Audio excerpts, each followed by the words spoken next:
তুমি যে সুরের আগুন লাগিয়ে দিলে মোর প্রাণে, সে আগুন ছড়িয়ে গেল সবখানে। প্রতিদিনের রবীন্দ্রনাথে আপনাদেরকে সবাইকে আবার সুপ্রভাত এবং স্বাগত জানাচ্ছি। অনুষ্ঠান আপনাদের অনুষ্ঠান, আমাদের সবার অনুষ্ঠান, পছন্দের অনুষ্ঠান। প্রতিদিনের রবীন্দ্রনাথে আমরা পথ চলবো, আমাদের তথ্য থাকছে, তার সঙ্গে গান থাকছে। সবথেকে বড় বিষয়, আপনারা থাকছেন আমাদের তথ্যের সংযোজনের জন্য। আর আজকে আমাদের মাঝখানে রয়েছেন শিল্পী দেবাংশু মুখার্জি। অনেক স্বাগত দেবাংশু। নমস্কার। আর রয়েছেন অবশ্যই তবলাতে স্বাগতম দাকে সুপ্রভাত জানাবো, কিবোর্ডে দেবাশিস দাকে সুপ্রভাত স্বাগত জানাবো, আমার সমস্ত টেকনিশিয়ানস ভাইদের সুপ্রভাত স্বাগত জানিয়ে আমি সুবর্ণা শুরু করছি প্রতিদিনের রবীন্দ্রনাথ, অবশ্যই গুরুদেব রবীন্দ্রনাথের গানের মাধ্যমে।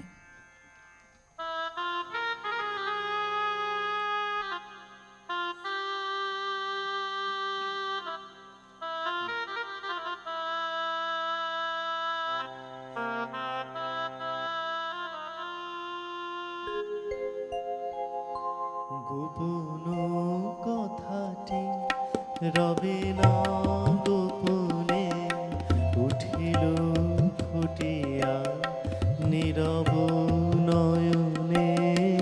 গোপন কথাটি না না না রবে না গোপনে। গোপন কথাটি বিভল হাসিতে বাজিল বাঁশিতে, বিভল হাসিতে বাজিল বাঁশিতে। স্ফুরিল অধরে নিভৃত স্বপনে। না না না রবে না গোপনে। গোপন কথাটি রবে না গোপনে, উঠিল ফুটিয়া নীরব নয়নে। গোপন কথাটি না না না রবে না গোপনে। গোপন কথাটি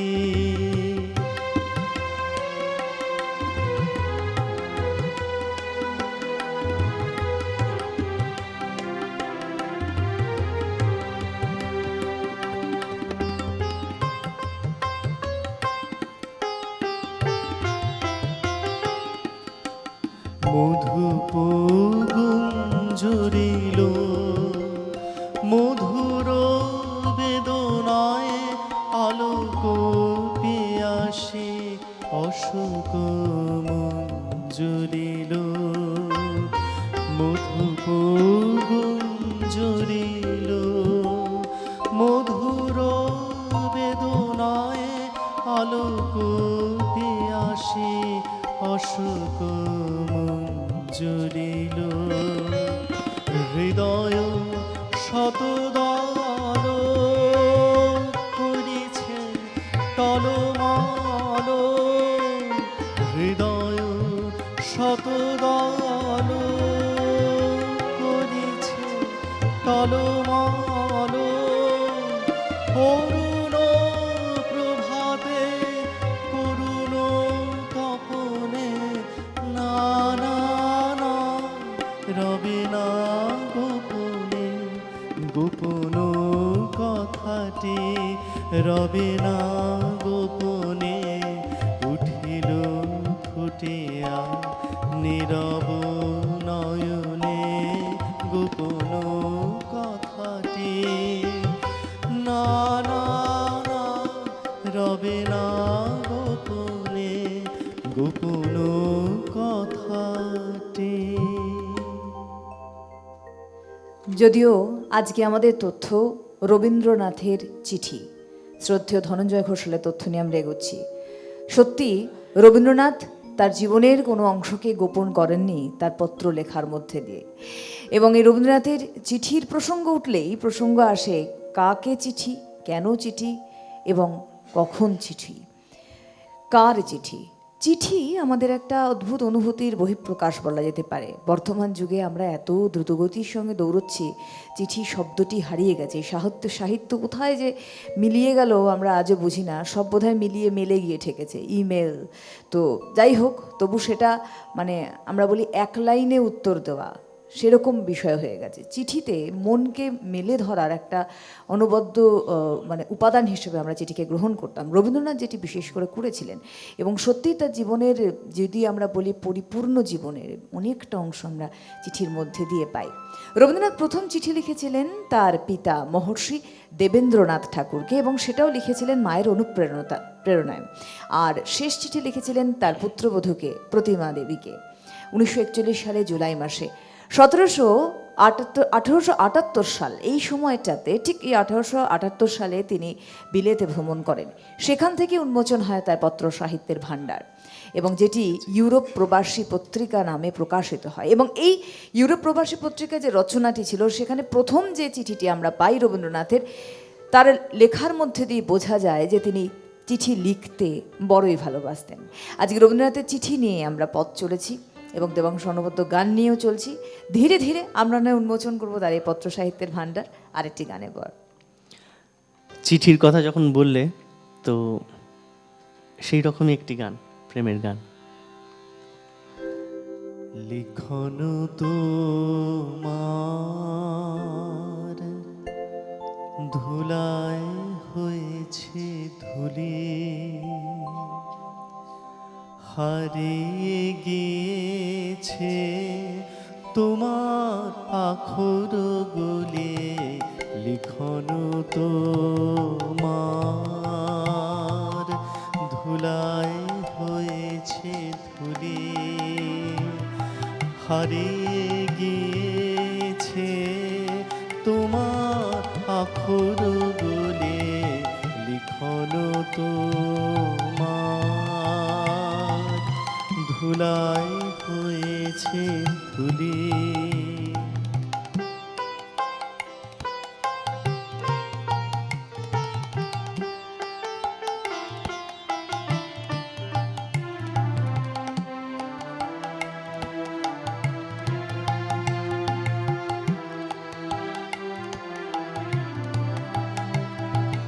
চৈত্র রজনী আজ বসে আছি একা, পুনো বুঝিয়ে দিল দেখা বনে বনে তব লেখনি লীলার রেখা।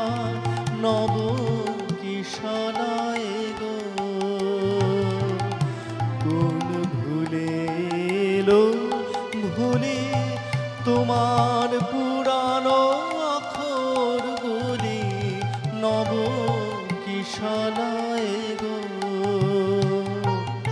কোন ভুলে এলো ভুলে তোমার পুরানো আখর গুলি। লিখন তোমার ধুলায় হয়েছে ধুলি।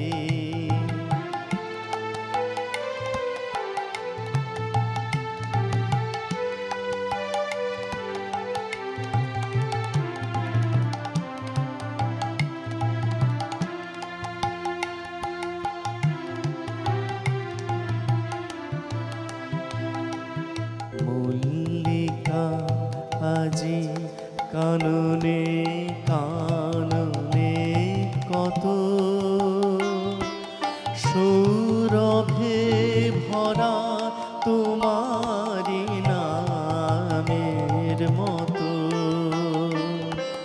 মল্লিকা আজি কাননে কাননে কত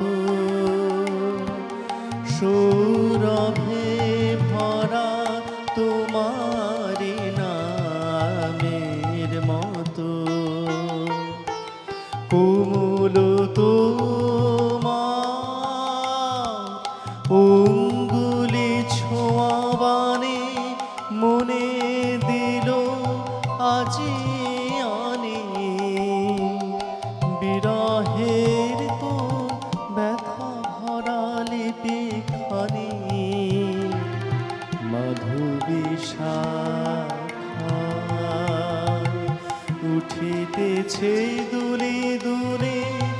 তোমার পুরানো অক্ষর বলে লিখন তোমার ধুলায় হয়েছে ধুলি, হারিয়ে গিয়েছে তোমার অক্ষর বলে লিখন তোমার ধুলায় হয়েছে ধুলি। এটা একদম বাস্তব। আজকে আমরা এ কথা বলতে পারি লিখনও তোমার, এবং এই লেখা শুধুমাত্র সাহিত্যকে ভরসা করে রবীন্দ্রনাথ যে তার মনকে মেলে ধরেছিলেন তা কিন্তু নয়। রবীন্দ্রনাথের এই বিলেত যাত্রার কথা বলছিলাম 1878 সালে। বিলেতে যাবার আগে তার কিন্তু সাহিত্যের সূচনা ঘটে গিয়েছিল, এবং তার পরিচিতিও ধীরে ধীরে বেড়ে উঠছিল। রবীন্দ্রনাথ যখন তরুণ বয়স, তখন রবীন্দ্রনাথ একটি স্বচ্ছ দৃষ্টি দিয়ে তার জীবনকে তিনি দেখার চেষ্টা করেছিলেন বলেই হয়তোবা চিঠি লেখার এই যোগাযোগ বেড়ে ওঠে, এবং চিঠির মাধ্যমে তার বলতে পারি অভ্যন্তরের যে প্রকাশ, তার মনের প্রকাশ তিনি ঘটানোর চেষ্টা করেছিলেন, আমরা এরকমই ধরতে পারি। রবীন্দ্রনাথ বিলেত থেকে যখন ফিরলেন, দেশের মাটিতে পা দিলেন, রবীন্দ্রনাথের অনেক পরিবর্তন হয়ে গিয়েছিল। অর্থাৎ তথাকথিত প্রথাগত বাঙালির যে জড়তা, সেই জড়তাকে রবীন্দ্রনাথ ভেঙে বেরিয়ে এসেছিলেন এবং বিদেশের এগিয়ে থাকা রুচির সঙ্গে নিজেকে একাত্ম করেছিলেন। আসবো কিভাবে সে বিষয়ে। সুপ্রভাত, কে আছেন? সুপ্রভাত। সুপ্রভাত। আমি রণবীর দত্ত, ইউনিক পার্ক বেহালা থেকে বলছিলাম। হ্যাঁ, নমস্কার দাদা, বলুন। প্রতিদিনের রবীন্দ্রনাথ এই অনুষ্ঠানটা আসলে যে আমাদের মানে বেঁচে থাকার একটা নিঃশ্বাস, এটা প্রতিদিন যদি একটু না থাকে এই অনুষ্ঠানের মধ্যে, মানে দিনটা মনে হয় আমার এগিয়ে যাওয়ার জন্য সঠিকভাবে যায় না। সেই জন্য আমি এই অনুষ্ঠানের জন্য কর্তৃপক্ষকে আমি আমার আন্তরিক ধন্যবাদ জানাই। কতদিন ধরে চলছে, আগামীতে অনেক দিন চলুক, এই শুভেচ্ছা রইল। আজকের যে চিঠি প্রসঙ্গে তো অনেক কিছু নতুন তথ্য পাবো, জানবো, এটাও একটা বিশেষ পাওয়া। আর আজকে যে শিল্পী দেবাংশু মুখোপাধ্যায়, ও আমার খুব প্রিয় শিল্পী। আমি ভাবছিলাম যে কবে ওর গানটা এখানে পাবো। তো ভালো আছেন তো রণবীর দা? হ্যাঁ হ্যাঁ, নমস্কার। এই প্রজন্মের এই দেবাংশুর মতো যে শিল্পীরা আমাদের সামনে এসেছে, এবং এই অনুষ্ঠানে তো পাচ্ছি তাদের, সত্যি সত্যি আমি নিজেকে এই অনুষ্ঠানের মধ্যে থাকতে পারি বলে নিজেকে আপ্লুত মনে করি সব সময় এদের গান শুনে। তো দেবাংশু ওর নির্বাচন চালিয়ে যাক, নিশ্চয়ই শুনবো, তার মধ্যে তো আছি আজকে সারাদিনটাই। আমার একটাই অনুরোধ, যদি সম্ভব হয়, এটা আমার কাছে একটা রবীন্দ্রনাথের বিশেষ দর্শন মনে এই গানটা। জীবন আমার চলছে যেমন তেমনি ভাবে, সহজ কঠিন দ্বন্দ্বে ছন্দে চলেই যাবে। যদি সম্ভব হয় এই অনুষ্ঠানের মধ্যে যদি গানটি শোনাতে পারে ভীষণ ভালো লাগবে। দেবাংশু ভালো থেকো, সুবর্ণা ভালো থেকো, সবাই ভালো থাকবেন। একেবারে ভালো থাকবেন। ভীষণ ভালো লাগলো দাদা, অনেক ধন্যবাদ। এবং আপনি যে বললেন নিঃশ্বাস, এটা খুব সত্যি কথা। আমাদের নিঃশ্বাস প্রশ্বাসের সঙ্গে জড়িয়ে রয়েছে আমাদের কিন্তু এই অনুষ্ঠান। প্রতিদিনের রবীন্দ্রনাথ টানা 18 বছর ধরে আমরা নিয়ে আসছি। এটা সম্ভব হয়েছে আপনাদের মতো মানুষের জন্য, আপনাদের ভালোবাসায় এবং পাশে থাকার জন্য। যাই হোক, আমাদের তথ্য চিঠি নিয়ে রবীন্দ্রনাথের তো থাকছেই, তবে দেবাংশু যেহেতু আজকে এসছে এবং দেবাংশুর গানও আমরা প্রত্যেকে শুনছি, তাই একটু মাত্রাটা বাড়িয়ে দিই, আমরা দেবাংশুর গানে চলে যাই। তাহলে রণবীর বাবু একটু যে গানটির কথা বললেন, খুব দর্শনের একটা গান। তো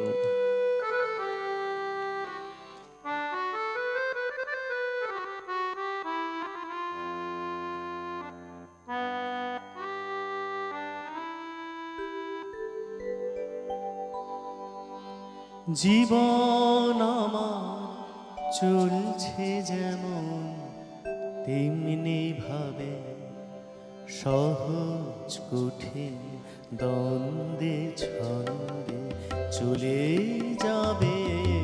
জীবন আমার চলছে যেমন তেমনি ভাবে, চলার পথে দিনে রাতে দেখা হবে সবার সাথে।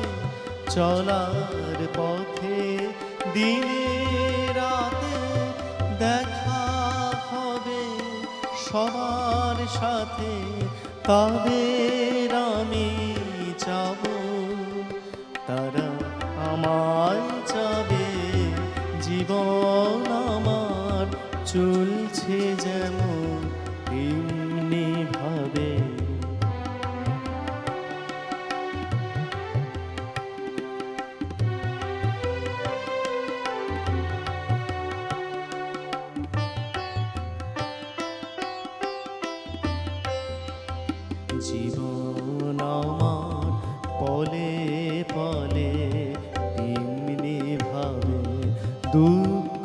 সুখের রঙে রঙে রঙিয়ে যাবে রঙের খেলা সেই সভাতে খেলে যে জন সবার সাথে রঙের খেলা সেই সভাতে খেলে যে জন সবার সাথে তারে আমি চাবো সেও আমায় চাবে জীবন আমার চলছে যেন তেমনি ভাবে সহজ কঠিন দ্বন্দ্বে ছন্দে চলে যাবে জীবন আমার চলছে যেমন তেমনি ভাবে। এই যে আমাদের জীবনের ওঠা পড়া, তার মধ্যে সত্যিই তো সহজভাবে হয়, কিছুটা কঠিনভাবে হয়, কিছুটা দ্বন্দ্বে হয়, কিছুটা ছন্দে হয়, কিছুটা গোপনীয়তা হয়, কিছুটা প্রকাশ হয়। এই সমগ্র জীবনকে রবীন্দ্রনাথ ধরেছিলেন তার চিঠির মধ্যে দিয়ে। যেমন বলছিলাম, রবীন্দ্রনাথ বিদেশ থেকে ফেরার পরে তার যেমন আমাদের বলি অন্তর্দৃষ্টি উন্মোচন হয়েছিল, সেখানকার এগিয়ে থাকার সভ্যতা, এগিয়ে থাকার রুচি, তাকে যেমন রবীন্দ্রনাথ গ্রহণ করেছিলেন, তেমনি আমাদের প্রথাগত বাঙালির যে জড়তা, সেটাকে ভাঙতে সমর্থ হয়েছিলেন রবীন্দ্রনাথ। আসলে পত্রলেখা রবীন্দ্রনাথকে নির্মাণ করতে সাহায্য করেছিল। রবীন্দ্রনাথ নিজের জীবনের অংশগুলিকে শুধুমাত্র যে সাহিত্যের মধ্যে দিয়ে তুলে ধরেছিলেন তা নয়। হ্যাঁ, এটা সত্যি কথা, রবীন্দ্রনাথ লিখতে বড় ভালোবাসতেন, তবে লেখার বহিঃপ্রকাশে আমাদের অন্তরকে মেলে ধরার সবথেকে ভালো এবং উপযুক্ত মাধ্যম হিসেবে রবীন্দ্রনাথ চিঠিকেই বেছে নিয়েছিলেন। দেখুন, চিঠি মানেই কিন্তু এখনকার বিষয় আলাদা, তৎকালীন সময়েও চিঠি মানেও আমরা জানতাম যে আমাদের জীবনের এই যে গানটি আমরা শুনলাম রবীন্দ্রনাথের, এই ওঠা পড়াগুলোকে অনেকটা খোলা মনে সেই পত্রের ওপর দিয়ে আমরা প্রকাশ করি। রবীন্দ্রনাথ তাকে সবথেকে বড় মাধ্যম বানিয়েছিলেন এবং জীবনের অনেকটাই অংশ যতগুলো চিঠি পাওয়া গেছে তার কিন্তু জীবনের অনেকটা অংশ তিনি তুলে ধরতে সমর্থ হয়েছিলেন এবং ভালোবাসতেন তিনি চিঠি লিখতে, তার জীবন সম্বন্ধে জানাতে, তার ক্ষুদ্র যে অনুভূতি ছিল সেগুলোকে প্রকাশ করতে, সেই প্রকাশের ডানা মেলে দিতে। এবং পত্র প্রাপক যারা ছিলেন তাদের কাছে আমি বলবো একটা মহামূল্যবান সম্পদের ভাণ্ডার তারা তৈরি করেছিলেন, যেটা পরবর্তীকালে আমরা প্রত্যেকে পাই। এটা একটা বিশাল বড় প্রাপ্তি। আর কেন রবীন্দ্রনাথ নিজের জীবনের অংশগুলোকে তুলে ধরতে পেরেছিলেন চিঠির মাধ্যমে, এমন কি প্রয়োজন ছিল রবীন্দ্রনাথের চিঠি লেখার? এমনিও তো তিনি এত একজন গুণী মানুষ, একজন শিল্পী, একজন সৃষ্টিকর্তা, তার গল্পগুলোর মধ্যেই তো তিনি পারেন, সেটাই তো স্বাভাবিক বিষয়। কিন্তু সেটা কখনোই সত্যি কথা নয়। সাহিত্যের মধ্যেও রবীন্দ্রনাথ রয়েছেন সবথেকে বেশি তার চিঠির মধ্যে। এই ইউরোপ প্রবাসী পত্র আজ সবথেকে বড় প্রমাণ বলতে পারি। আমরা আবার যাব আরেকটি গানের পর।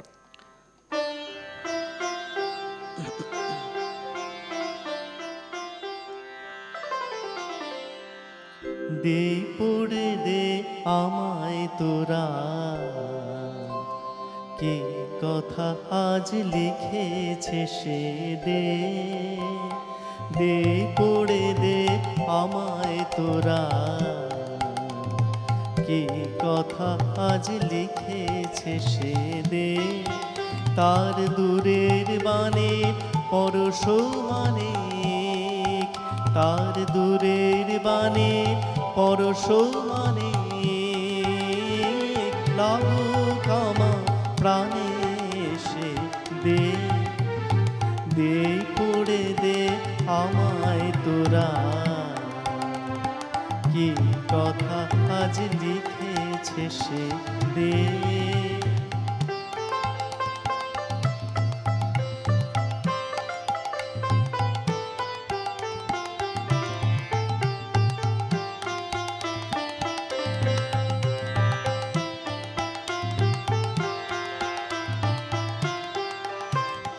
শস্য ক্ষেতের গন্ধখানি একলা ঘরে দিকশে আনে, শস্য ক্ষেতের গন্ধখানি একলা ঘরে রিক্সে আনে ক্লান্ত গমন, পান্থ হাওয়া লাগুক আমার মুক্ত কেশে, দে দে পড়ে দে আমায় তোরা, কি কথা আজ লিখেছে সে, দে।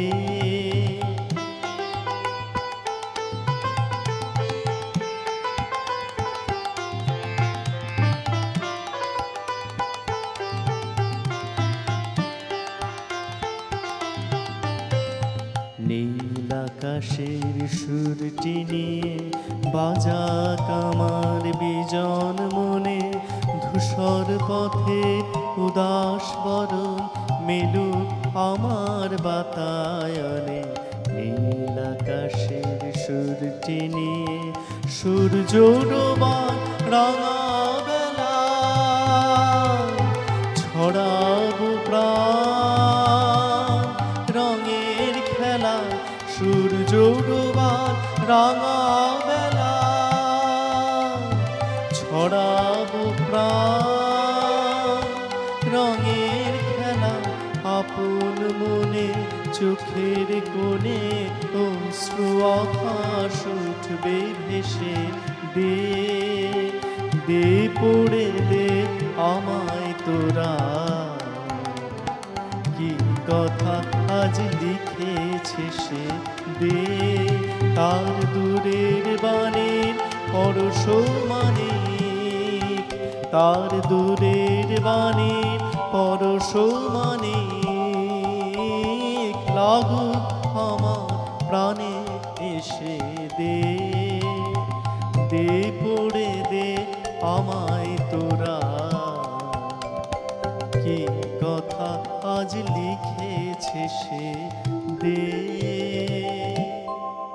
চিঠিকে রবীন্দ্রনাথ সব থেকে বড় মনের বহিঃপ্রকাশ বা মনের যে চিন্তাভাবনা বহিঃপ্রকাশের মাধ্যম মনে করতেন বলেই তার বিভিন্ন রচনার মধ্যে ঘুরে ফিরে চিঠির প্রসঙ্গ কিন্তু এসেছে, এবং এই গানটি তার সব থেকে বড় প্রমাণ। যেটিতে ছিলাম, সারা জীবনে রবীন্দ্রনাথ কতগুলি চিঠি লিখেছেন, কাকে কাকে লিখেছেন, এটা নির্দিষ্ট করে বলাটা খুব সমস্যার বিষয়। তবে এটা ভেবে অবাক লাগে, নির্মল কুমারী মহলানবিশকে রবীন্দ্রনাথ 500রও বেশি চিঠি লেখেন। ভাবা যায় 500রও বেশি চিঠি লেখেন নির্মল কুমারী মহলানবিশকে, যদিও সেই চিঠির বিষয়বস্তু কাজকর্ম নিয়ে এবং কুশল বিনিময় নিয়ে, তবুও একটি সাধারণ মানুষের পক্ষে ভাবতে অবাক লাগে যে 500রও বেশি চিঠি তিনি লিখেছেন একটি মানুষকে তিনি। কারণ তার ওই চিঠি লেখার বিষয়বস্তু, তার বৈচিত্র্যতা তাকে কিন্তু আরও অসাধারণত্বের জায়গায় নিয়ে গেছে। কারণ রবীন্দ্রনাথ অসাধারণ ব্যক্তিত্ব, অসাধারণ সৃষ্টিশীল মানুষ ছিলেন। তার প্রমাণ কিন্তু তিনি একটা চিঠি লেখার মধ্যেও প্রমাণ করে গেছেন। আনুমানিকভাবে বলা যায় যে রবীন্দ্রনাথ আনুমানিকভাবে, একদম নির্দিষ্ট করে নয়, যে সারা জীবনে রবীন্দ্রনাথ 1000 শতকের মতো চিঠি লিখেছিলেন, এবং এই 1000 শতক চিঠির মধ্যে, প্রত্যেকটি চিঠির মধ্যে কিছু না কিছু আমরা জানতে পেরেছি তার জীবন সম্বন্ধে এবং তার জীবন দর্শন সম্বন্ধে, যেটি খুব স্বচ্ছতার সঙ্গে তিনি বজায় রেখেছিলেন, এবং একটা দূরদৃষ্টি তার ছিল বলেই আজকে হয়তো এত বছর পেরিয়ে গিয়ে আমরা অনুভব করি, আরও বলি যে হ্যাঁ, আমাদের আগামী আরও অনেক অনেক অনেক বছর ধরে তার হাত ধরেই আমরা পথ চলবো, কারণ সেই পথের রাস্তা তিনি সেই পথ তিনি তৈরি করে গেছেন। আমরা আবারও ফিরছি এক এক করে। আপনারা কিন্তু আমাদের সঙ্গে রয়েছেন। আপনাদের যদি এই সম্বন্ধে, এই তথ্য নিয়ে আরও কিছু বলার থাকে, আপনার সংযোজন অবশ্যই করতে পারেন। তবে আজকে গান আর এই তথ্য সমানতালে চলছে, আর দেবাংশু এত সুন্দর সুন্দর গানগুলোকে নির্বাচন করেছেন। আমার মনে হয় রবীন্দ্রনাথের চিঠি, এই তথ্যের মধ্যে এই ধরনের গানগুলো আসে এত সুন্দরভাবে। অনেকে ভাবতে পারেন যে চিঠি নিয়ে কী গাইব, রবীন্দ্রনাথ তো অনেক গান আছে, কিন্তু এত ভালো মানে কি বলবো সঙ্গীত চয়ন হয়েছে, সত্যি খুব ভালো লাগছে দেবাংশু। আমি এরপরে এই যে গানটি এর আগে গাইলাম সাপমোচন নৃত্যনাট্যের, তো সেই নৃত্যনাট্যেরই আরেকটি গান গাইছি।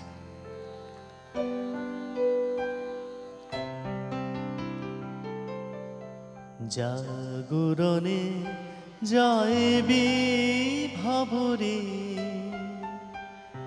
আঁখি হতে ঘুম নীল হরে, কে নীল হরে,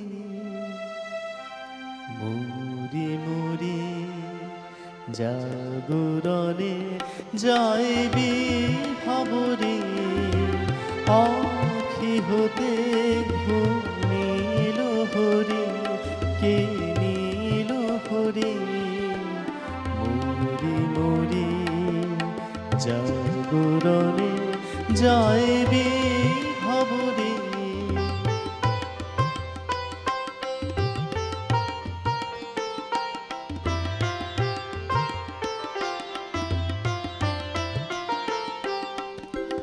যারো লাগে ফিরি একা একা, আঁখি পিপাসিত নাহি দেখা। যারো লাগে ফিরি একা একা, আঁখি পিপাসিত নাহি দেখা। তারি বাঁশি ওগো তারি বাঁশি, তারি বাঁশি বাজে ইয়া ঘুরে। মুড়ি মুড়ি জাগরণে যাইবি ভাবরে।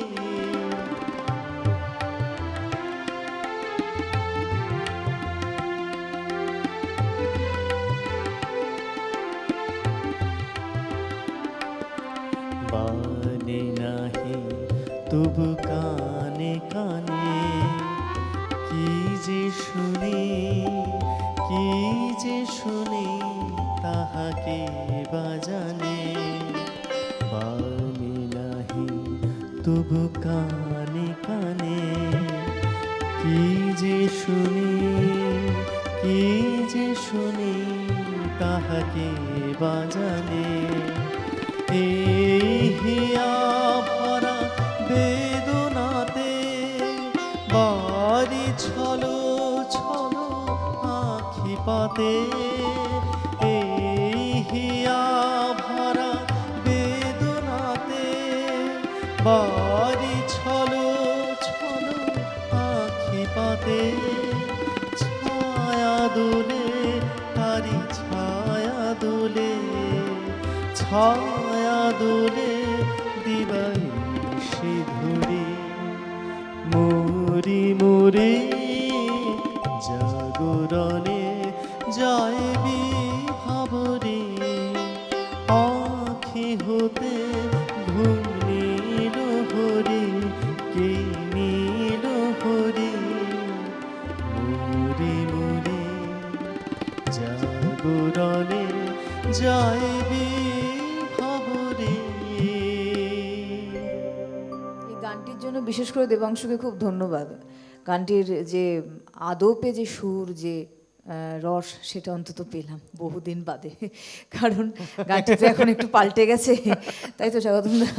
আসলে আমরা এত বেশি পরিবর্তনশীল মানসিকতার মানুষ যে রবীন্দ্রনাথকে পরিবর্তন করে ফেলছি। রবীন্দ্রনাথ কী সৃষ্টি করে গেছেন, আমরা তার থেকে বড় সৃষ্টিকর্তা। তো এরকম একটা অবস্থা। যাই হোক, বহুদিন বাদে আসলে এসেন্স, এই শব্দটা বোধহয় ইংরেজিটা বলতে বাধ্য হলাম, এসেন্সটা পেলাম, জাগরণে যায় বিভাবরী। তার জন্য অনেক ধন্যবাদ দেবাংশুকে। আসলে কি জানেন তো, আজকে রবীন্দ্রনাথের চিঠি নিয়ে বলছি ঠিকই, রবীন্দ্রনাথ এমনই একজন ব্যক্তিত্ব যেখানে দেখুন আমাদের ধৃষ্টতা নেই ওনার সম্বন্ধে বলার, ওনার চিন্তা ভাবনাকে বড়জো তুলে ধরতে পারি। কতটা তুলে ধরতে পারি আমরা জানি না, এটা সত্যি ধৃষ্টতা। আমার মনে হয় এই শব্দটা আমাদের প্রত্যেকের মধ্যে থাকা জরুরি, ধৃষ্টতা। কারণ যে মানুষটা এত বড় সাম্রাজ্য তৈরি করে গেছে, সেই সাম্রাজ্যতে আমরা ধুলোবালি কণা কেন দেব?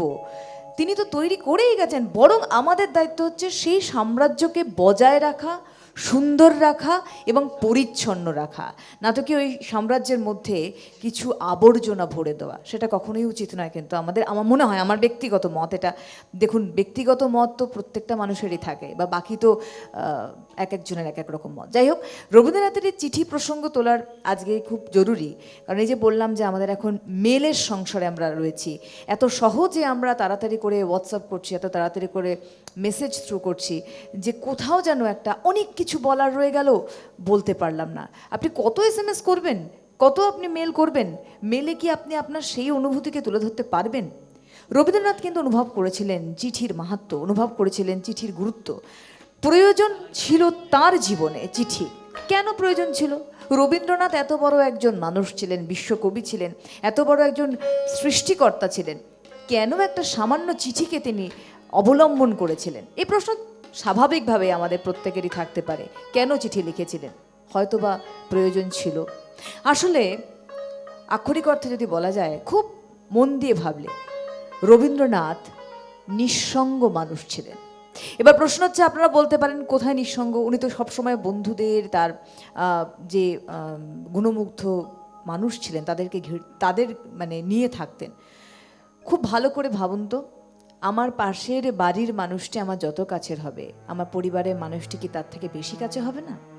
আমার পরিবারের মানুষটি আমায় ছেড়ে চলে গেলে যত দুঃখ হবে, আমার পাশের বাড়ির লোকটি আমায় ছেড়ে গেলে দুঃখ হবে অতটা কি হবে? রবীন্দ্রনাথ নিঃসঙ্গ মানুষ এই জন্য ছিলেন, খুব ছোটবেলার থেকে এত মৃত্যু তিনি দেখে নিয়েছিলেন, তার জন্য এক একটা মৃত্যু তাকে জীবন সম্বন্ধে এক এক ধরনের ধারণা মানে সূত্রপাত ঘটেছিল তার মনের ভিতরে। এবং তার জন্য তিনি হয়তোবা আমরা বলতে পারি এই মৃত্যুর ধাক্কাগুলিকে সামাল দেওয়ার জন্য তিনি অবলম্বন করেছিলেন চিঠিকে। আমরা খুব গর্ব সহকারে এখন বলি রবীন্দ্রনাথ আমাদের মৃত্যুকে জয় করতে শিখিয়েছেন, একদম সত্যি কথা। আরে তিনি তো নিজে মৃত্যুকে জয় করেছেন, সেই অমৃতপান তিনি করেছিলেন। তো সে অমৃতপান করে কোথাও তো সেই হলাহলের জায়গাটা তাকে বলতে হবে। সেটি একমাত্র মাধ্যম ছিল চিঠি। কারণ চিঠিতে আমরা এটুকু জানি, চিঠিতে কোনো অতিশব্দ প্রয়োগ করা, কোনো রঙিন দুনিয়ায় নিয়ে যাওয়া যায় না। চিঠি একটা আন্তরিকতা, আরেকটি মানুষের সঙ্গে অন্তরঙ্গ কথা এবং তার সঙ্গে অবশ্যই নিজের মনকে মেলে ধরা। তাই হয়তো তিনি চিঠিকে অবলম্বন করেছিলেন। আমরা আসবো আরেকটি গানের পর।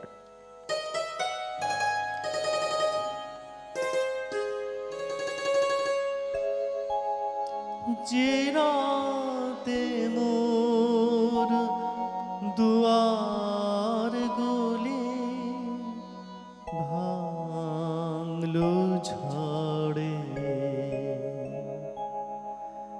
জানি নাই তো তুমি এলে আমার ঘরে, যে রাতে মোর দুয়ার গুলি ভাঙলো ঝড়ে।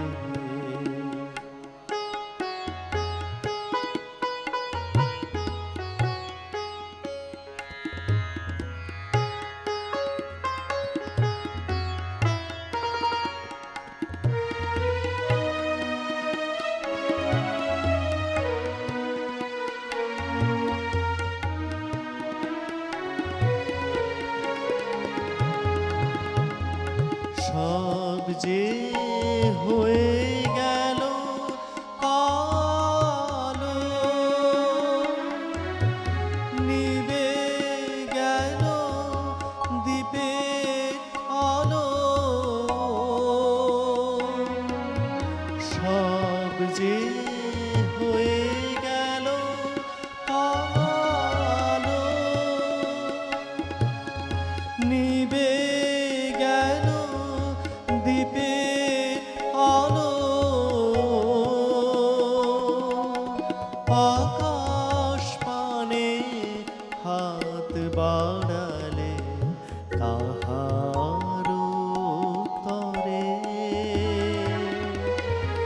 জানি নাই তো তুমি এলে আমার ঘরে,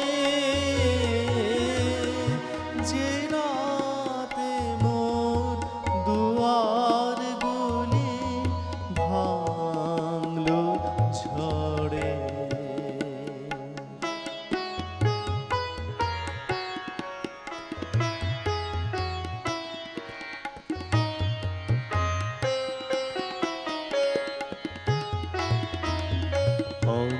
অন্ধকারে রইনু পড়ে স্বপ্ন মালি,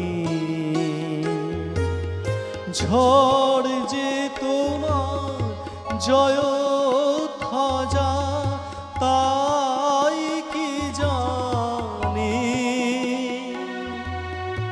অন্ধকারে রইনু পড়ে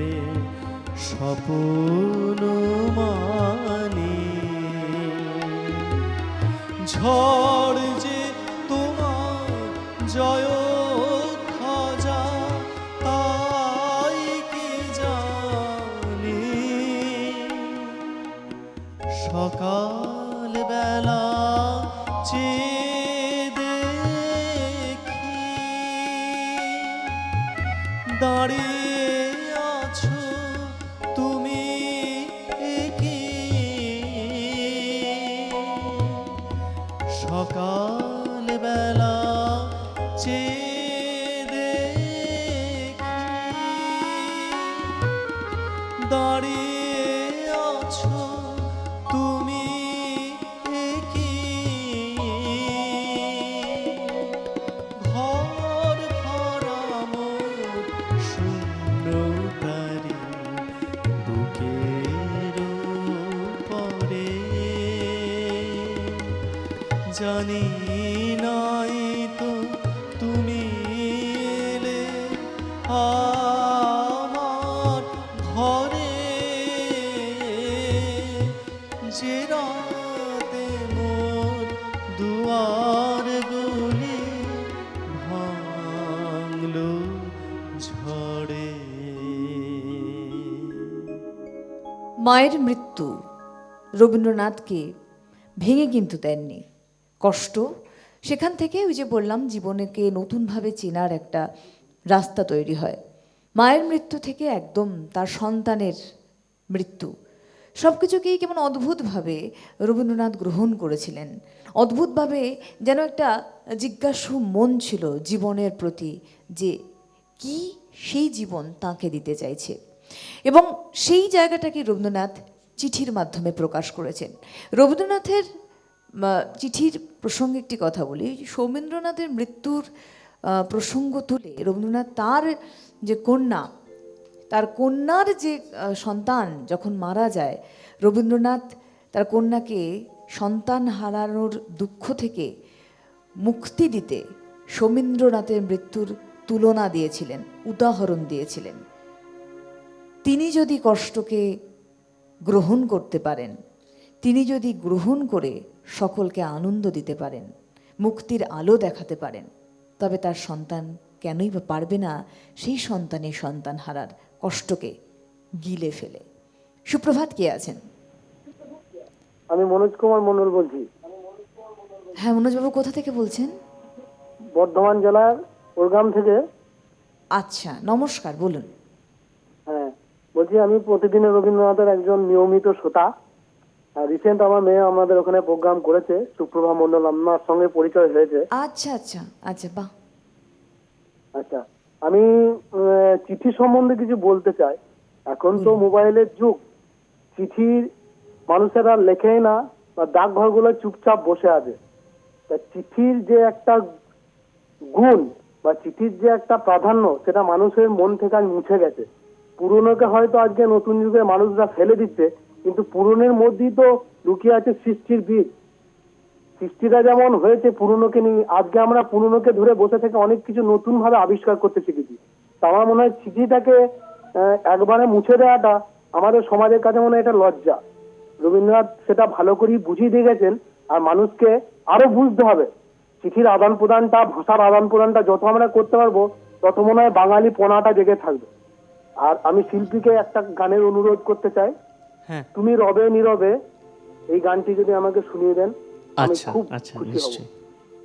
ভীষণ ভালো বললেন দাদা, খুব ভালো লাগলো।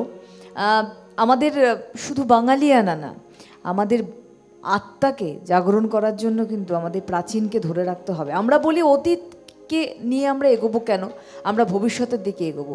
অতীত আমাদের খুব ভালো বলতে পারি প্রশিক্ষক। তো সেই শিক্ষককে ছেড়ে তো আমরা আগামী দিনে সেই সোপানটা ছুঁতে পারি না। তাই অতীতকে আমাদের অবশ্যই মনে রাখতে হবে শিক্ষক হিসেবে, যে আমাদের প্রশিক্ষণ দিয়েছে কিভাবে আঘাতকে সহ্য করতে হয়, কিভাবে আনন্দকে গ্রহণ করতে হয়। তাই অতীতকে ভুললে চলবে না। এবং সেই অতীত হচ্ছে বা অতীত, বর্তমান এবং ভবিষ্যতের সংমিশ্রণ স্বয়ং গুরুদেব রবীন্দ্রনাথ। তাই আমাদের তাকে নিয়ে আজীবন পথ চলতে হবে যতদিন বেঁচে রয়েছি। আমাদের প্রত্যেকটি পরমাণুর মধ্যে তিনি রয়েছেন জড়িয়ে বহুকাল, বহু যুগ ধরে। খুব ভালো লাগলো আবারও আপনার ফোনের জন্য। তবে আরেকবার চলে যাই দেবাংশুর কাছে। তুমি যে প্রসঙ্গে ছিলে সমীর মৃত্যু এবং একের পর এক রবীন্দ্রনাথের যে মৃত্যুর কথা এবং তার থেকে উত্তরণের কথা, তো আমার মনে হয় না এর থেকে ভালো গান এই মুহূর্তে কিছু হতে পারে। ইনফ্যাক্ট দেবাশিস দাই আমায় গানটি সাজেস্ট করলেন। বাহ, আগুনের পরশমণি ছোঁয়াও প্রাণে, এই জীবন পূর্ণ করো, এই জীবন পূর্ণ করো, এই জীবন পূর্ণ করো, এই জীবন পূর্ণ করো দহন দানে, আগুনের পরশমণি ছোঁয়াও প্রাণে।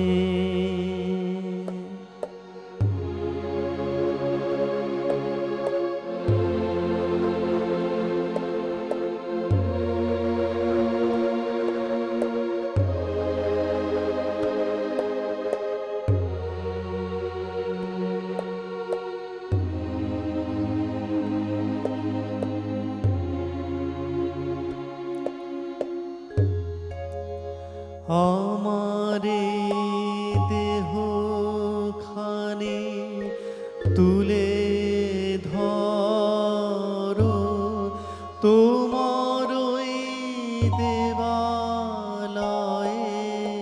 প্রদীপ করো, আমারে দেহ খানি তুলে ধরো, তোমার ওই দেবালয়ের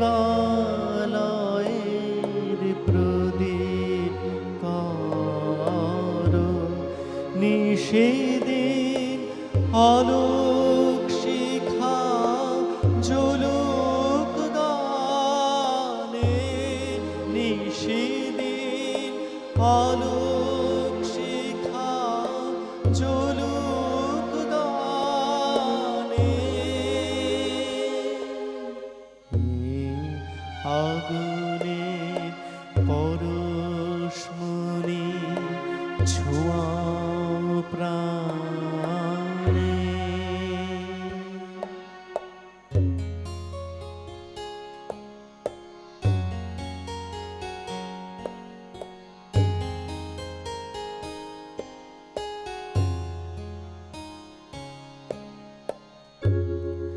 আধারের গায়ে গায়ে পরশ তব, সারা রাত ফোটাক তারা নব নব, আধারের গায়ে গায়ে পরশ তব, সারা রাত ফোটাক তারা নব নব, নয়নের দৃষ্টি হতে ঘুচবে কালো, যেখানে পড়বে সেখানে দেখবে আলো, নয়নের দৃষ্টি হতে ঘুচবে কালো, যেখানে পড়বে সেখানে দেখবে আলো, ব্যথা মোর উঠবে জ্বলে ঊর্ধ্বপানে, ব্যথা মোর উঠবে জ্বলে ঊর্ধ্বপানে,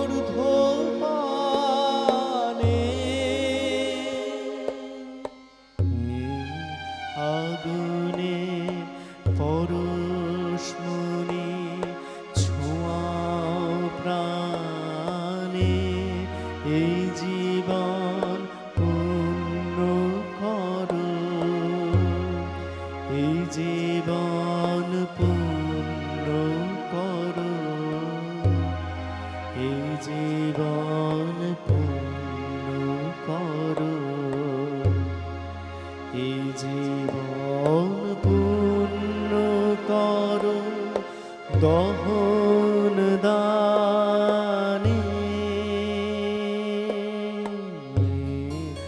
আগুনে পরশমণি ছোঁয়া প্রাণে।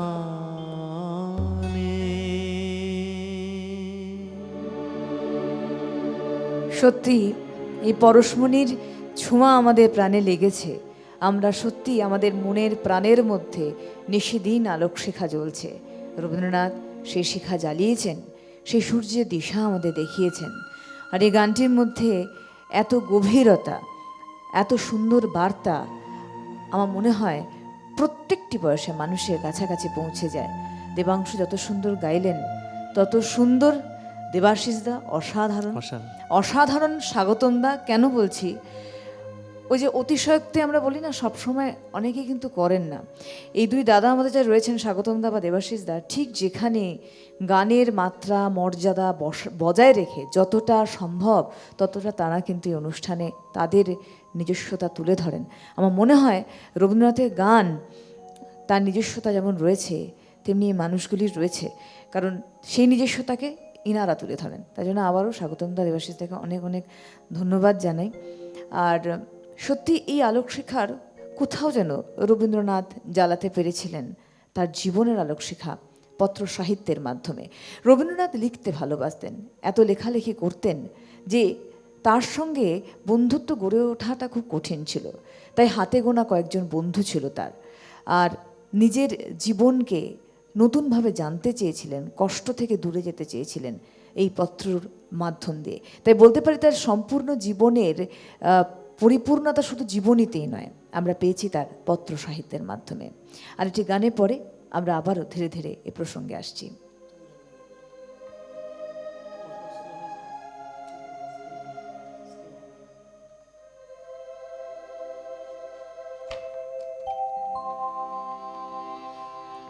একটু আগে যে বন্ধু অনুরোধ করেছিলেন, তার গান তুমি রবে নীরবে। বাহ,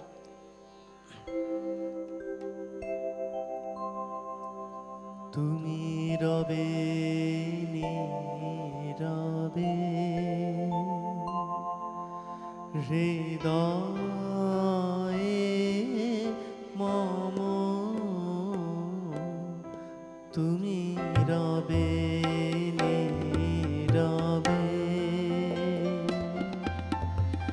নিভৃত নিবিড় পূর্ণিমা নিশীথিনী সম, তুমি রবে নীরবে।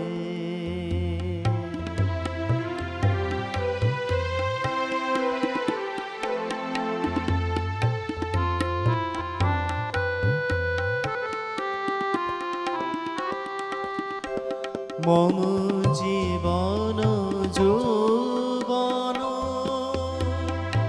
মম অখিল ভুবন, তুমি ঘুরিবে গৌরবে নিশীথিনী সম, তুমি রবে নীরবে হৃদয়ে মম, তুমি রবে নীরবে।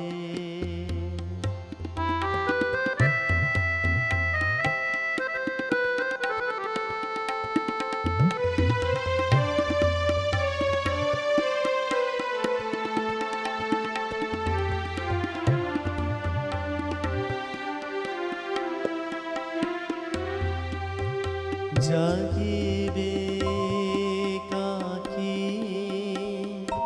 তব করুণ আখি, তব অঞ্চল ছায়া মোরে রহিবে ঢাকি,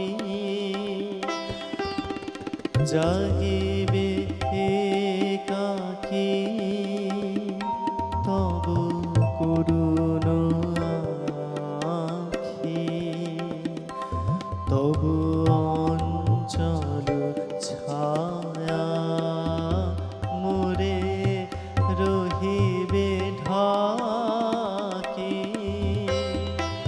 মম দুঃখ বেদন মন সফল স্বপ্ন মম দুঃখ বেদন মম সফল স্বপ্ন তুমি ভরিবে সৌরভে নিশীথিনী সম তুমি রবে নীরবে হৃদয়ে মম তুমি রবে নীরবে নিবিড় নিভৃত পূর্ণিমা নিশীথিনী সম তুমি রবে নীরবে হৃদয়ে মম তুমি রবে নীরবে।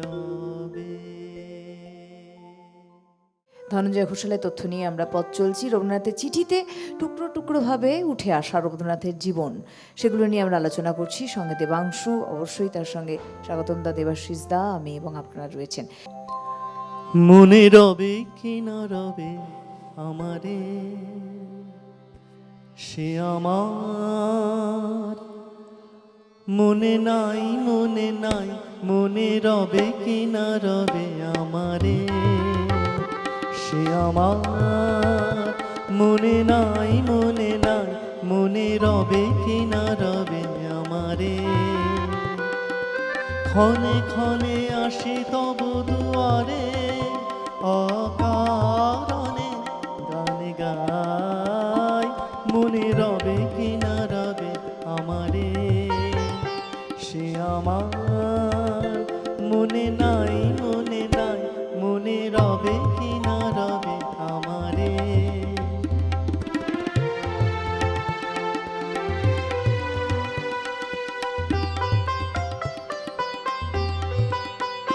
চলে যাই দিন যতক্ষণ আছি পথে যেতে যদি আসি কাছাকাছি চলে যাই দিন যতক্ষণ আছি পথে যেতে যদি আসি কাছাকাছি তোমার মুখের চকিত সুখের হাসি দেখিতে যে চাই তাই অকারণে গান গাই মনে রবে কি না রবে আমারে সে আমার মনে নাই মনে নাই মনে রবে কি না রবে আমারে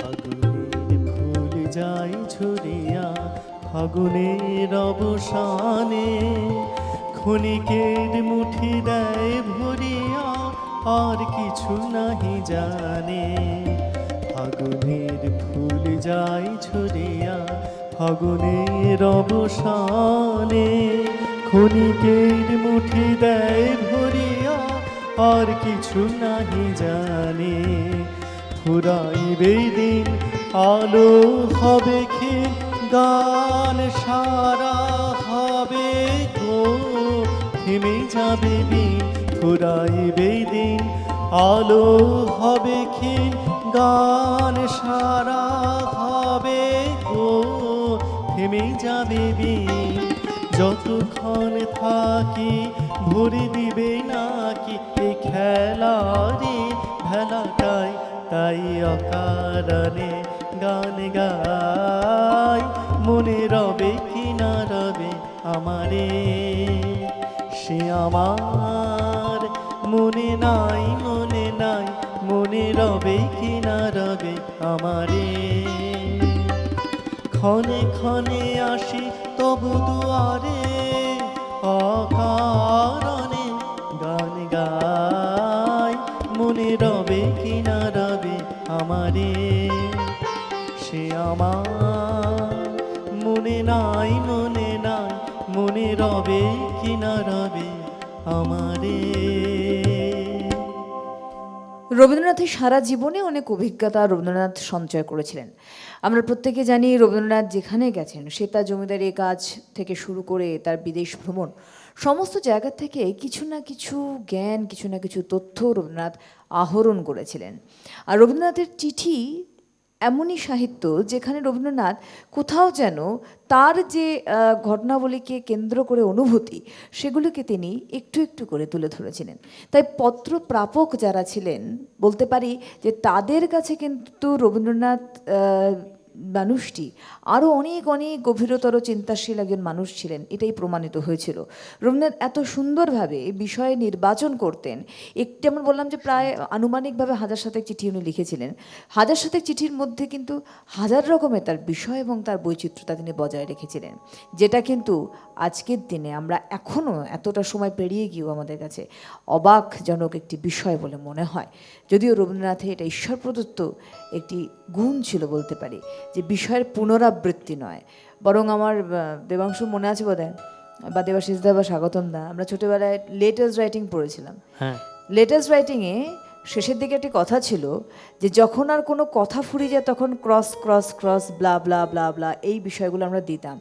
অর্থাৎ এই শব্দটি কেন তুললাম বা প্রসঙ্গ কেন তুললাম, মানে আমাদের যে জানানোর ভাণ্ডার সেটা ফুরিয়ে যায় যখন, তখন কিন্তু আমরা বুঝতে পারি না যে আর কি লিখবো, আরে আর কি বলার আছে।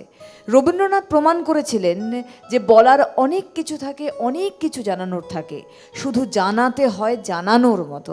তাই রবীন্দ্রনাথের চিঠি মানেই কিন্তু একটা অনবদ্য অন্যতম মাত্রা। আবার আসছি এটি গানের পর। এও সেই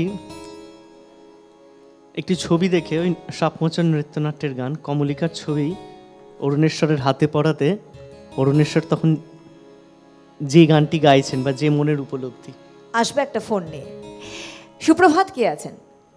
সুপ্রভাত, আমি টালিগঞ্জ থেকে ডোনা বলছি। হ্যাঁ নমস্কার, হ্যাঁ নমস্কার। বলুন।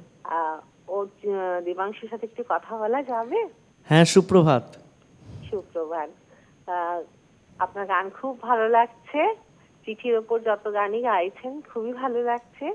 আমরা মানে দেখছি সকাল থেকেই, আমি আমার মেয়ে পৌঁছালি আমরা সবাই দেখছি, আমাদের খুব ভালো লাগছে।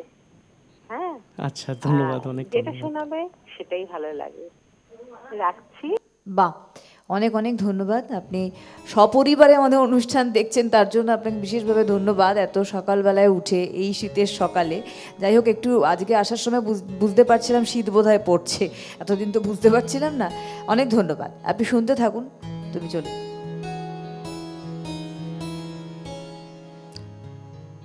তুমি কি কেবলে ছবি, শুধু পটে লেখা, ওই যে সুদূর নিহারিকা যারা করে আছে ভিড় আকাশের নীড়, ওই যারা দিন রাত্রে আলো হাতে চলে আছে আধারের যাত্রী, গ্রহ তারা রবি। তুমি কি তাদের মতো সত্য নও? হায় ছবি, তুমি শুধু ছবি, তুমি কি কেবল ছবি।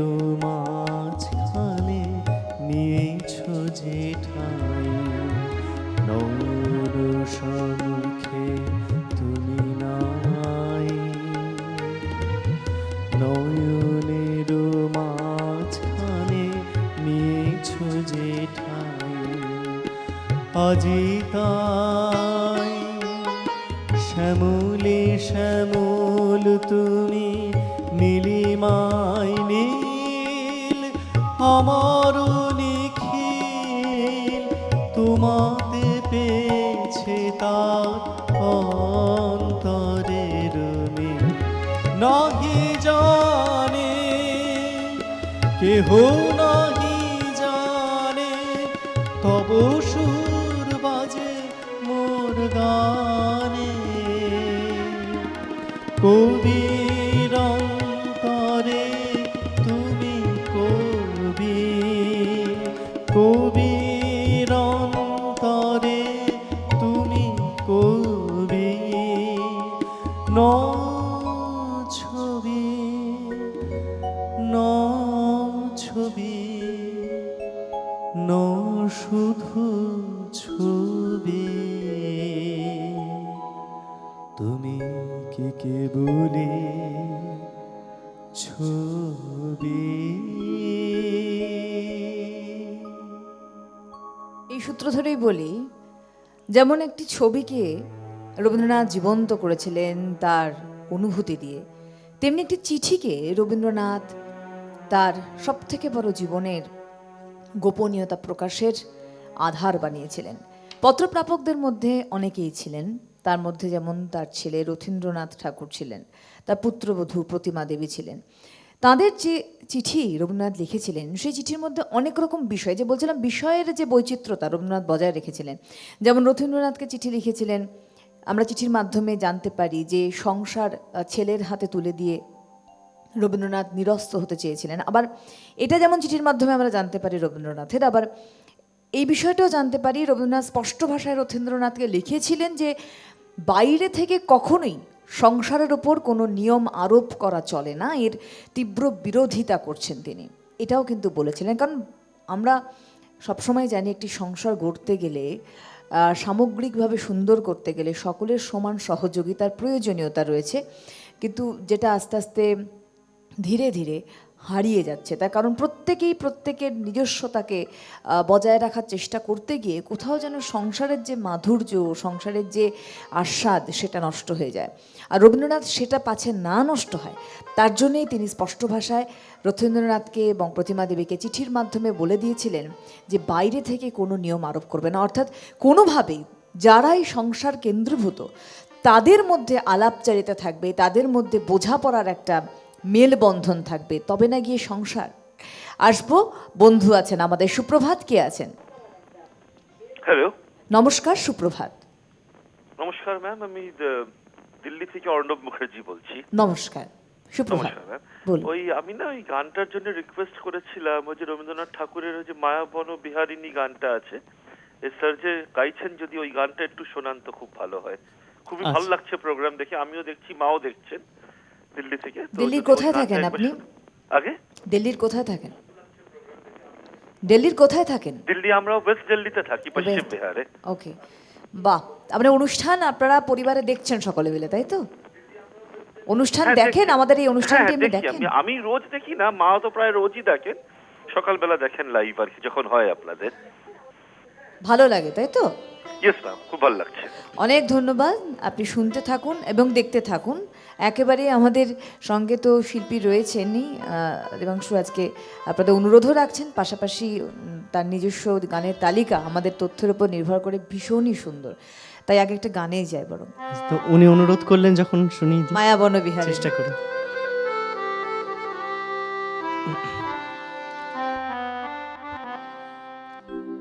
মায়াবন বিহারিণী হরিণী, গহন স্বপ্ন সঞ্চারিণী, কেন তারে ধরিবারে করে পকার। মায়াবন বিহারিণী, মায়াবন বিহারিণী হরিণী, গহন স্বপ্ন সঞ্চারিণী, কেন তারে ধরিবারে করি পকার। মায়াবন বিহারিণী।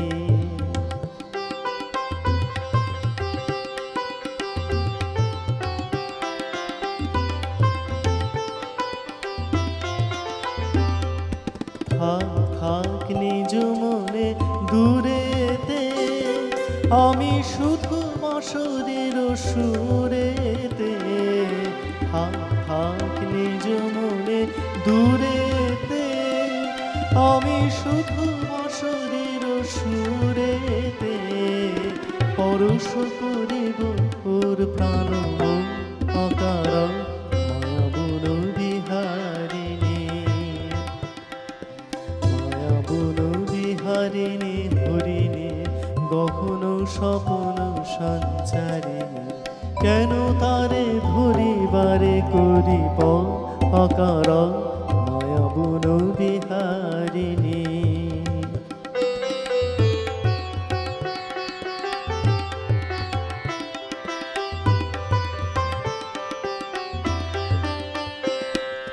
চমকিবে ফাগুনের পবনে, পুষিবে আকাশবাণী শ্রবণে। চমকিবে ফাগুনের পবনে, পুষিবে আকাশবাণী শ্রবণে।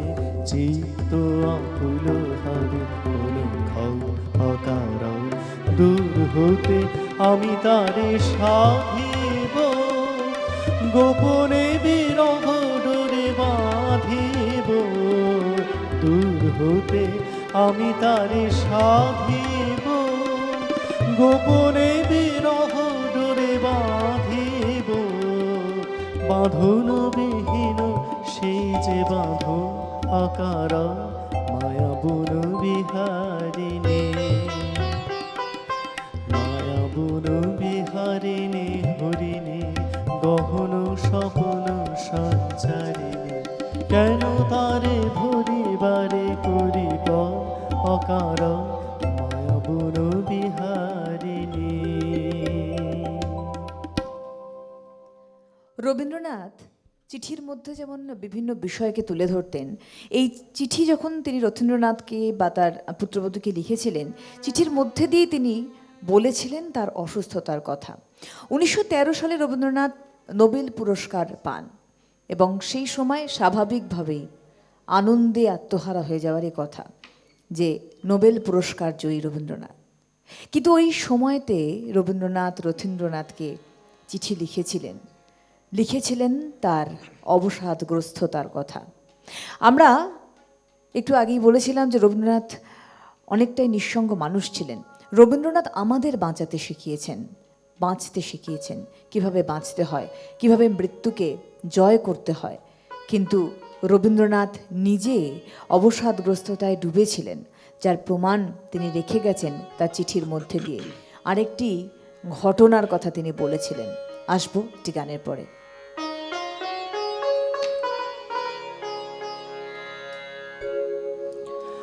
আমার যে সব দিতে হবে সে তো আমি জানি, আমার যত বৃত্ত প্রভু আমার যত বাণী সব দিতে হবে, সব দিতে হবে।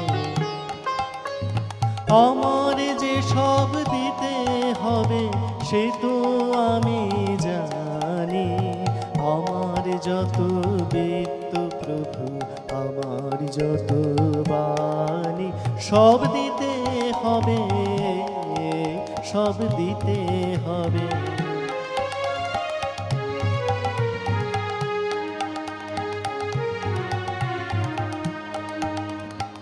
আমার চোখের চেয়ে দেখা, আমার কানের শোনা, আমার হাতে নিপুণ সেবা, আমার আনাগোনা সব দিতে হবে, সব দিতে হবে।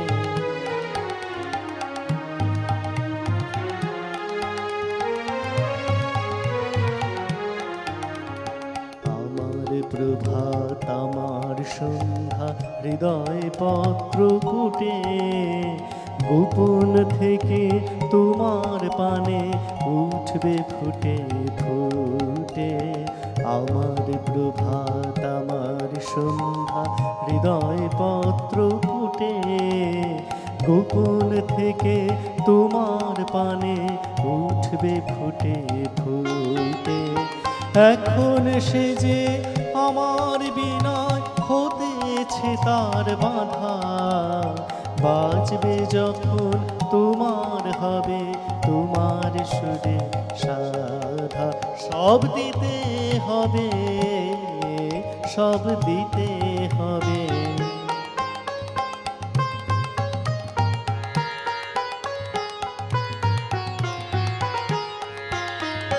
তোমারি আনন্দ আমার দুঃখে সুখে ভরে, আমার করে নিয়ে তবে নাও যে তোমার করে। আমার বলে যা পেয়েছি শুভক্ষণে যাবে, তোমার করে দেব তখন তারাই আমার হবে। সব দিতে হবে, সব দিতে হবে। আমার যে সব দিতে হবে সে তো আমি জানি।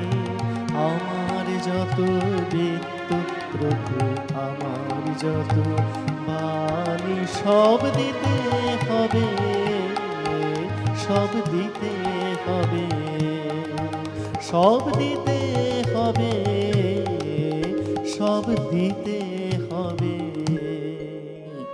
আমরা আজকে আলোচনা করছি, আর আমাদের সঙ্গে আজকে অবশ্যই দেবাংশু রয়েছেন এবং রয়েছেন স্বাগতম দা, দেবাশিস দা, আপনারা এবং আমি। গানেই আমরা আগে চলে যাই।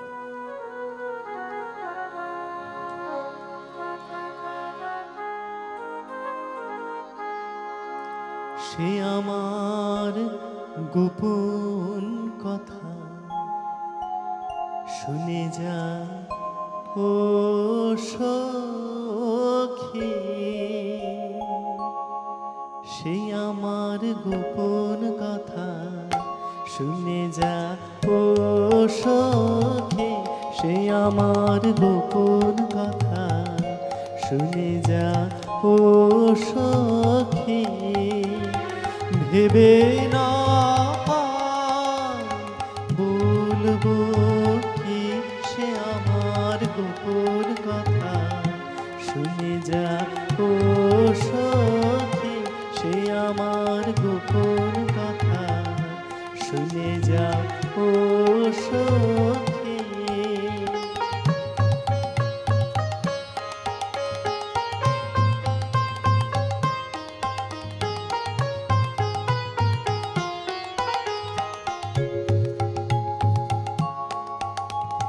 প্রাণ যে আমার বাঁশি শোনে নীল গগনে, প্রাণ যে আমার বাঁশি শোনে নীল গগনে, গান হয়ে যায় নিজের মনে যাহাই বকি। শুনে যা ও সখী, সে আমার গোপন কথা শুনে যা ও সখী।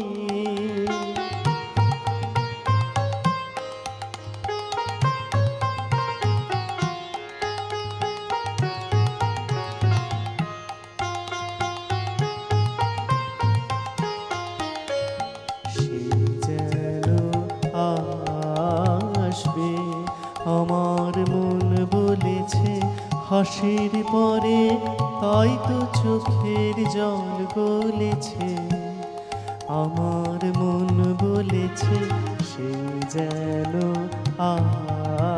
আসবে, আমার মন বলেছে হাসির পরে, তাই তো চোখের জল গলেছে। আমার মন বলেছে দেখলো তাই দেয় সারা, তারায় তারা দেখলো তাই দেয় সারা, তারায় তারা চাঁদ হেসে ওই হলো সারা।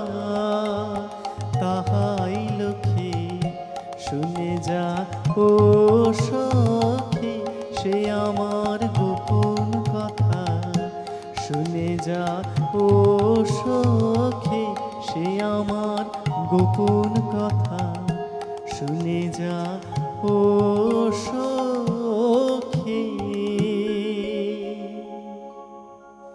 রবীন্দ্রনাথ যেমন কখনোই কোনো গোপনীয়তা রাখার চেষ্টা করেননি, সবসময় নিজেকে মেলে ধরেছেন।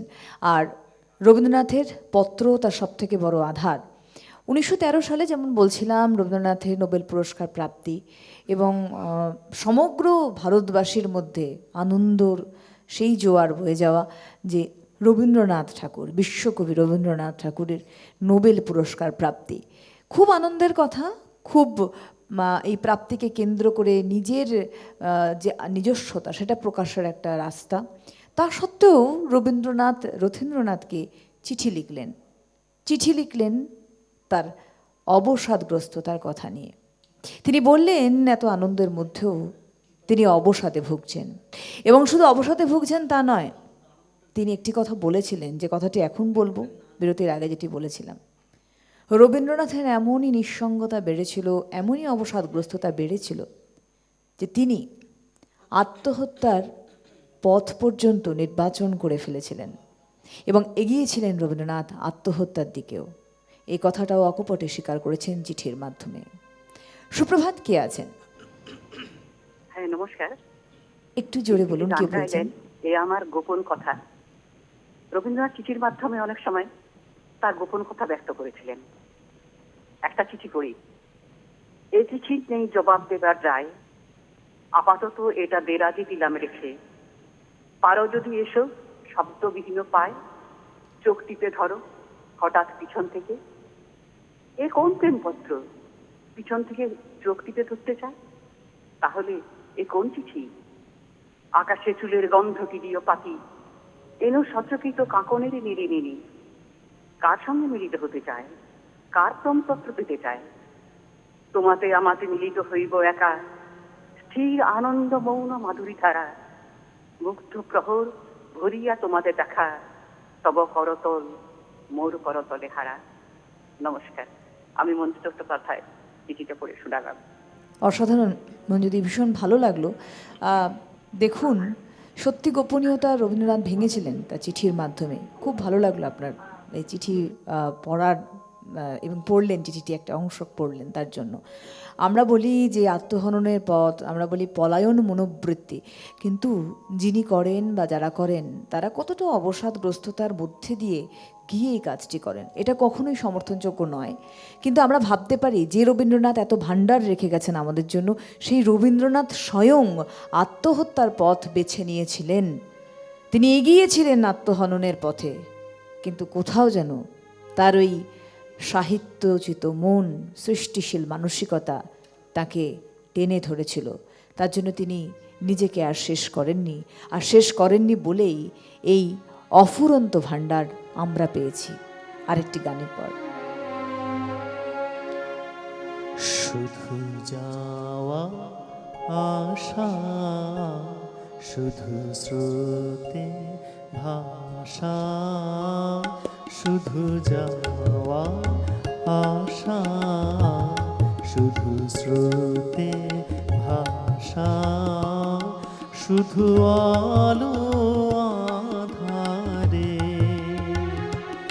শুধু আলো আধারে কাঁদা হাসা, শুধু যাওয়া আশা, শুধু স্রোতে ভাষা, শুধু যাওয়া।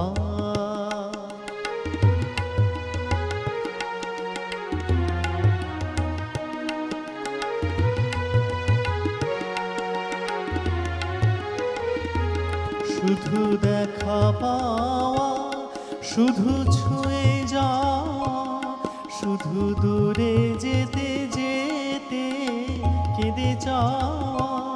শুধু দেখা পাওয়া, শুধু ছুঁয়ে যাওয়া, শুধু দূরে যেতে যেতে কেঁদে যাওয়া।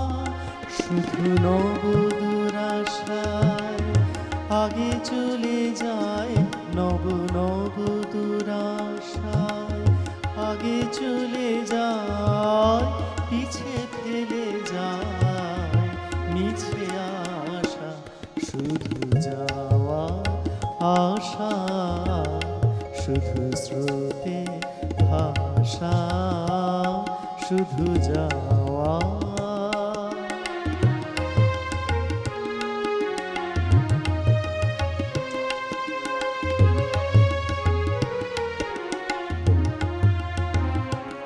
অশেষ বাসনালয় ভাঙাব, অশেষ বাসনালয় ভাঙাব, প্রাণপণ কাজে পায়ে ভাঙা ফল, ভাঙা তরি ধরে ভাসে পারাবারে, ভাঙা তরি ধরে ভাসে পারাবারে, ভাব কেঁদে মরে ভাঙা ভাষা, হৃদয়ে হৃদয়ে আধো পরিচয়, আধো খানি কথা সঙ্গ নাহি হয়, হৃদয়ে হৃদয়ে আধো পরিচয়, আধো খানি কথা সঙ্গ নাহি হয়,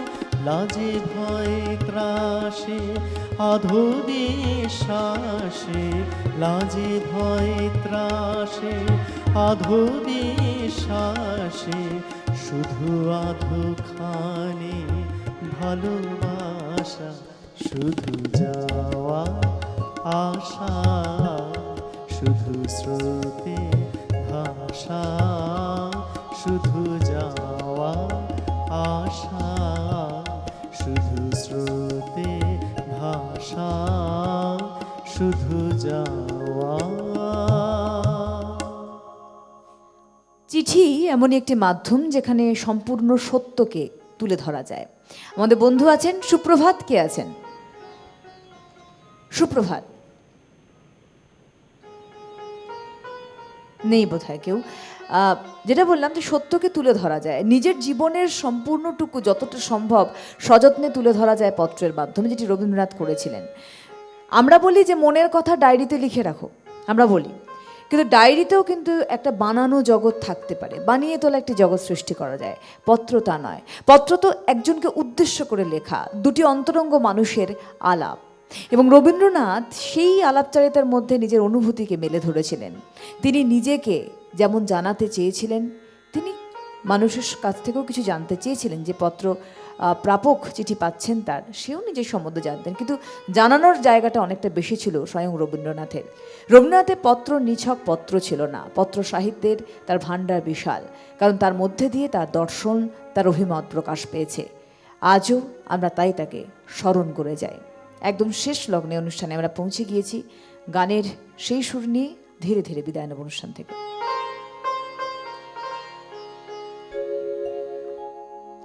কি পাইনি তারে হিসাব মিলাতে, মনোমর নহে রাজি, কি পাইনি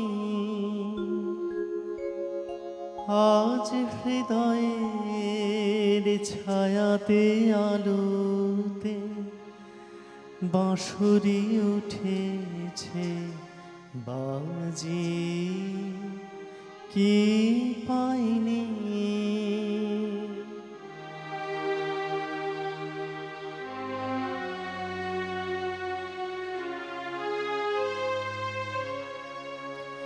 ভালোবেসেছি এই ধরনের, ভালোবেসেছি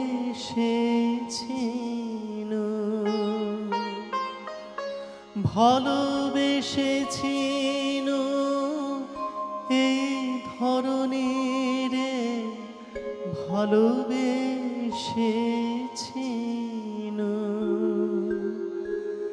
সেই স্মৃতি মনে আসে ফিরে ফিরে, কত বসন্তের দক্ষিণ সমীরে ভরেছে আমারে সাজি, কি পাইনি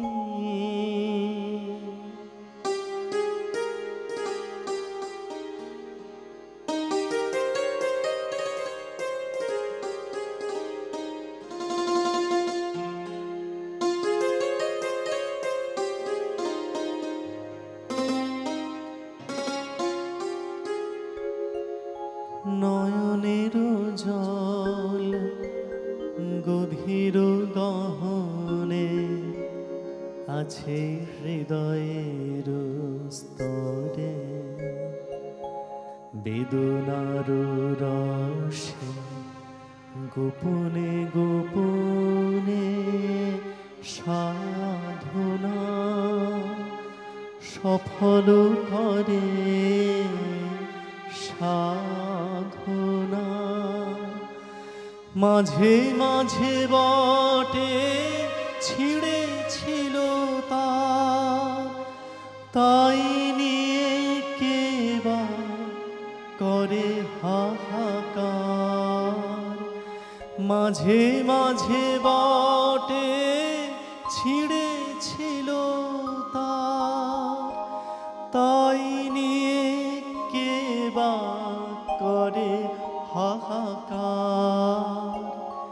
সুর তো বলে গেছিল বারে বার, মনে পড়ে তাই আজি কি পাইনি। তারি হিসাব মিলাতে মনোম